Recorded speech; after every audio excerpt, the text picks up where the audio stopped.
Sotheby's, Artist Choice, Noah Horowitz. Tell what's going on with this sale that's coming up tomorrow. First of all, hi Josh, good to see you. Artist Choice is our new initiative. That is a project that I've steered since we concepted it earlier this year. And it is a new path, really to create a win-win for artists and their galleries to bring work directly through our auction platform into the market. There is a charitable element to it as well, which is an integral part of it, to really empower artists to give back to organizations, nonprofits, institutions that matter to them and that have been decisively important in their careers. When we put the job together, we knew directionally that there was a space to operate for Sotheby's to work in a more collaborative, thoughtful way with the gallery and dealer community, which is, as you know, and as we all know, essentially half of the art world. There's the auction business, there's the gallery fair business, and in recent times, and for some time beyond that, these worlds intersect and intertwine. And for Sotheby's bringing me into the fold, it was really a move, I think, to try to open up new ways of working with this community. Well, it's not necessarily Sotheby's or other auction houses that are entering this way too, trying to deal in the primary market in that they own galleries in the past, but Sotheby's has had a big auction business and then a big private sales business. Is this going to be an equally large primary business in 5, 10, 20 years?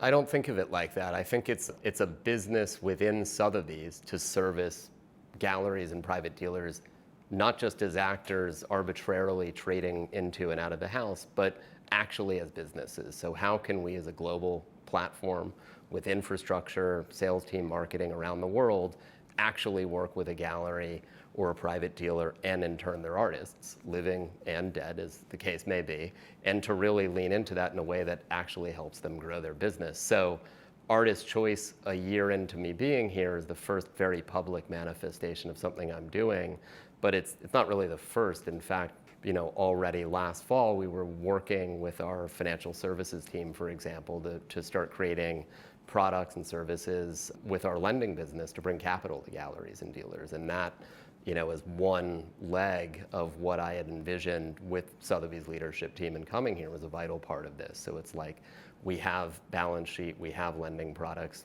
for decades now within Sotheby's, but how can we deploy those in a more active way to bring capital to galleries and dealers that have and run high-cost businesses? They have overhead needs, they want more dry powder to purchase works, and we have a lending business that can do that. So that's one facet of something I've worked on, and Artist Choice is the most public-facing facet that's now also very centered around our core auction business. Well, shortly we'll be talking to one of the galleries involved and one of the artists involved. What's been the reaction to the art world? It's a little bit prudish and oh my God, Sotheby's is going to primary, but obviously important galleries and artists have said, well, this is interesting. Have you gotten resistance in public but support in private, the other way around? I'd say, I think overwhelmingly, people are interested and curious. I think the idea and the spirit behind Artist Choice was, how do you approach an auction and change the rules of the game, right, to directly play into what an artist in a gallery would want to get out of this. And the way we've approached this, with an absolute insistence on doing this in partnership with both artists and their galleries, and addressing equally not just the commercial manifestation of like sharing an upside of sales directly coming through Sotheby's, but also addressing the reality that to win over the trust of an artist in their gallery, you have to also speak to an artist, and artists are concerned obviously about the commercial results that we can drive, but so too about how we can work together through this charitable lens to support things that matter to them. And I think when we were concepting this was something that came through my many conversations with colleagues and friends in the gallery and even on the artist side that said, hey, we've got to find something else that, that we can talk to our artist and really motivate them to do this with us. And I think in the end, that facet of it was really key. In terms of reception, I think people are really curious. To the extent that there's been critique, I think it's in large part misinformed. A lot of people read a headline, they haven't realized actually that the galleries are involved in this. So we're not cutting anybody out. We're really involving all of these various parties in trying to create this sort of magical win-win that we can succeed together. Well, next we're going to talk to David Lewis, who's participating in this, and get his vantage point as a gallerist.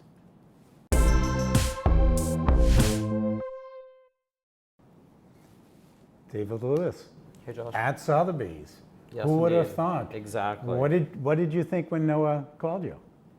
I was excited. I knew Noah from Basel and from working with him at Basel, and I had a lot of trust in Noah and respect for the vision that he was going to bring here. But your initial thoughts, the auction house versus the primary dealer, were you like of the old world, like, well, we're supposed to butt heads? I think, and this in relationship to what Noah was saying, I think that's more myth about the butting heads and the automatic presumed conflict. That didn't really ever come up, partially because I'm not from the old world, but partially because it's more an idea than a reality. No one was cutting into our business. It was from the start seen as something constructive and supportive and mutually fructifying. So, What was the conversation with Todd when you said, Noah's come to me, we have this idea? So Todd, unlike me, is from the old school and did have that initial question about auction house. So I got to play the role of ambassador and share that this is a new model and a new energy, and that as soon as he started to understand that it was not only constructive for the gallery and for him, but also for the school he's building in Akita in Ghana, it started to build momentum, and he started to get very excited, and he made a new work specifically around the ideas that we were discussing. Do you find it similar to the dialogue at a certain point about the art fair as being, well, that's not the white wall kind of way, and here we need to use that to get a bigger audience? Is this a sort of similar dynamic in your mind? I think that's a good model. I think that artists have the same combination of both enthusiasm and mistrust of those elements of the system, especially when they're earlier to them. How did the pricing going to work, do you think? The pricing we match to the primary market pricing. So the estimate reflects what the primary market is at. And beyond that, it's in the auction house's hands. And is there an existing secondary market of Todd's work that's either at a different level, because not the quality of each piece is different? Right. Once it's out of a show. Right. Have there been secondary sales? Very few. So this will be an interesting This isn't a test. good. Yes, definitely, and that's why I was saying this is the beginning, because Todd's history is longer, but this phase of his career is relatively recent. So this is the beginning of a kind of growth phase. I think if we had primary and secondary with the same price, that would change the art world quite a bit, wouldn't it? You mean generally? In general. Yeah, of course it would. That lack of stasis is what accounts, as you were saying, for the traditional antipathy between primary market dealers and auction houses, because of the desire on dealers to create more stasis and so forth. So if the price is triple, will you triple the primary price? definitely not. Well, now let's get an artist's vantage point.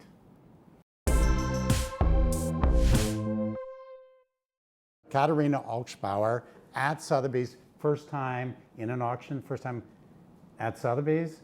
What did it feel like when you walked in today? Yeah, it's definitely a new thing for me. It's the second time I'm in an auction, but I haven't been in a house like this. I was, as I said, I was in Vienna in the Dorotheum several times, but never in a Sotheby's auction house. Well, get ready for a world record. Now tell us about the painting that's in the sale. So the painting in the sale is called Blinding Light, and it is loosely based after a drawing of Leon Kossoff that he himself referenced Rembrandt painting, The Blinding of Samson. And it is an exploration of the violence of light as a metaphor for reason and control as seen in the Enlightenment. But I see light as a means to cover the dark and not the other way around. And it's also something, you can describe it as somewhat as a burlesque dance, because I'm interested in chaos. So being at auction as a primary artist is a little bit of chaos and a little bit of a burlesque dance, as well as a metaphor with the painting. Do you see that sort of interaction there? No, because I have not thought about it, the space where it's going to be shown when I began it. I generally don't refer to the art market or anything. Like I place, like it is metaphorically, but it is. I don't yet know its continuation. I paint it, and then it leaves the studio, and then it has its own story. That I can do whatever I can for the painting, and the process of it. Again, give it all its attention. I'm very close to it, up until the point when it leaves my studio, and I cannot touch it again. It's a very specific context, the art gallery. It's very, very disconnected to where a lot of the works come from. So I was really terrified. But then new conversations come up. So it just is like it's a new life. And I'm really happy that it is not just some online thing that we've been like going through a lot in the pandemic time, because online things are just really, are centrally very disappointing. Some of the money from the sale is going to go to a charity. What charity did you choose, and tell us a little bit about them and why that was important to you as being part of this project? I chose an organization called Foster Pride. Foster Pride is an important organization that's based in New York, and it provides essential art education and mentorship programs for foster youth. Quick shout out, the Baer Faxt agrees with that, having just raised $100,000 for Wide Rainbow, which provides for artists going into schools and communities that are underserved in New York.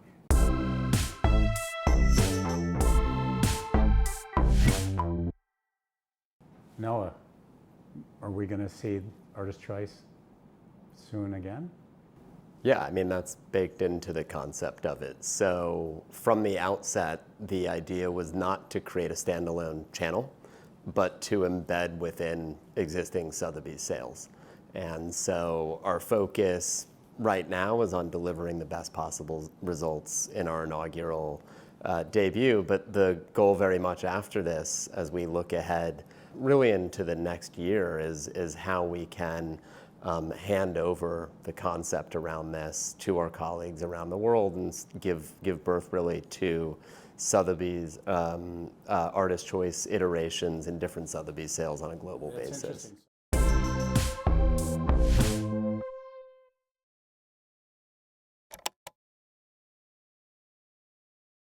Is this being filmed?